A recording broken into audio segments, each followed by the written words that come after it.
Social services are defined as a variety of services provided to the public by nonprofit, government, and private organizations, with the intention of bettering the community and the lives of disadvantaged peoples.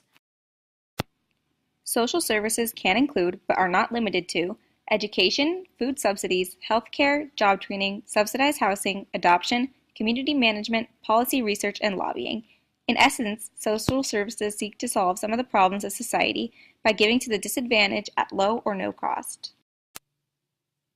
This semester, we all served at nonprofit organizations that were considered social services.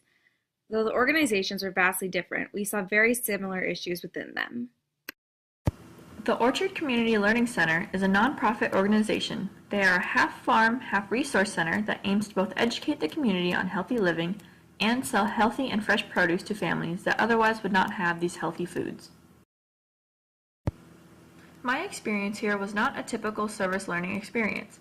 While I helped teach visiting students about farming and healthy foods, ran farmers markets, and interacted with many government aid workers, I also had to learn the ins and outs of industrial farming. I interacted with a variety of people. I learned farming, but also what it's like to leave everything in Mexico to immigrate here for work. I had a real place to see issues covered here in class. It was very moving to be able to give a statistic a face. The Orchard is not a classroom setting. It forces the leaders to be innovative about activities that will still benefit students. The most significant problem that I have seen is the effect that poverty has on the school-age student. Many of the students are on reduced or free lunches, have clothes that are worn through, and have a very hard time focusing on tasks. Tempe Neighbors Helping Neighbors is a nonprofit organization that aims to help the elderly community. We use volunteers to help alleviate the issues elderly people face when they have no one else to help them, at no cost. Volunteers use an online portal to accept requests made by members of the elderly community. On a daily basis, volunteers could drive a member to a doctor's appointment, take them on errand runs, or help them around the house. The most significant learning that has resulted from my experience is that about how poverty affects health.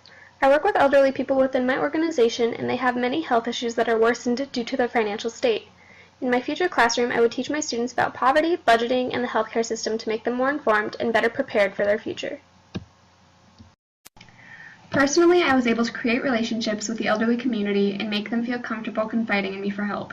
Career-wise, I was able to gain experiences and listen to stories to help back my argument about integration of generations. Academically, I was able to experience and reflect on enough to better my writing and argument skills. Helen's Hope Chest is a nonprofit organization that provides clothing to foster and kinship children. We also provide books, personal care products, and other supplies that these families may not be able to afford. My experience here was unlike what I thought it would be, and I ran into a lot of incredible people who took in children that were not their own out of the kindness of their own hearts. Foster kids can come every 3 months and get 5 outfits each time. Unfortunately, we don't always have the styles they like or enough clothing of a certain kind, and some people also get mad when they can't get brand new clothing. It's hard not to be able to give them what they want, especially because we have such limited resources. As someone who lacks it, I found patience to be my saving grace when dealing with most of the situations at my service. My most significant takeaway sounds cliche, but it is that teaching is a lifestyle, not just a career. I've learned that being an active and engaged teacher means constantly considering the needs of my students and of their parents. It means being politically involved and being aware of the big issues in my community. My students will always come first. But I actually learned a lot more than just patience at my internship. Personally, I grew in my knowledge of the foster care system and was able to break out of my privileged bubble. Academically, I improved my writing and my time management skills. Professionally, I reinforced my career aim to work in a Title I school, working with kids who need it the most. The most common issue throughout our service experiences was poverty, a rampant issue globally as well. 80% of the world lives on $10 a day or less. 3 billion people live on less than $2.50 a day, and 1 in 3 people live on less than $1 a day. 2 in 3 people also lack access to clean water. But poverty isn't just something happening in other countries. It's here in the United States, and it's here in all communities. In the United States, 43.1 million people are living in poverty. Around 20% of people under the age of 18 are living in poverty. Arizona is amongst the most poor states in the country, with around 23% of the population living in poverty. Luckily, things can always improve, and are. In 2015, the poverty percentage rate went down 1.2 percentage points from the prior year. All three groups, children, adults, and the elderly, all saw a decrease of at least 1 percentage point. The percentage points may seem small, but they are still progress, and they are inspiring in that they show that we can continue to decrease this rate. There are certain things that we plan to do as teachers that will help decrease the poverty rate. For example, teachers can hold money management classes for parents. This can be as simple as booking the gym for a night, passing out binders with information sheets, and teaching the class yourself, assuming that you're good with your own money. It's an easy way to help families manage money and hopefully help them beat out poverty. Teachers can also hold meetings with parents to discuss community issues and how they'd like to go about changing them. It would be kind of like a PTA meeting, only lower stakes and slightly less political tension. It can take place in the classroom after school as often as needed. Teachers must also actively attend local political meetings to stay informed on issues.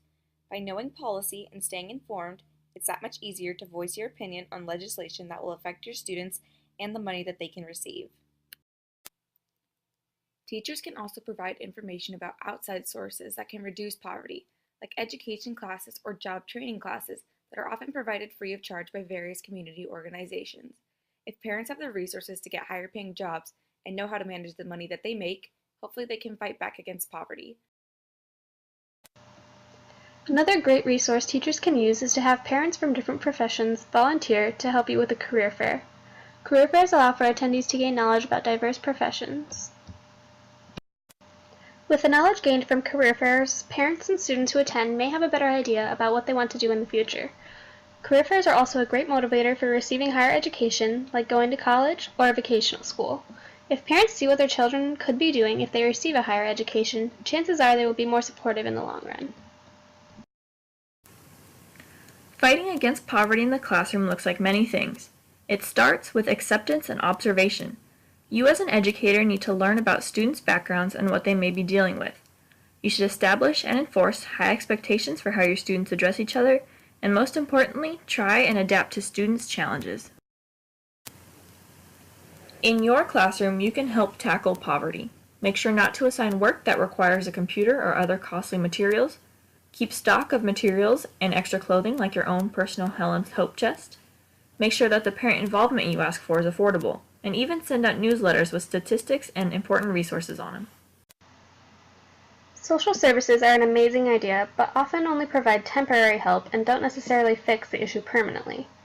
Poverty is a huge issue, but even little steps can create a big change.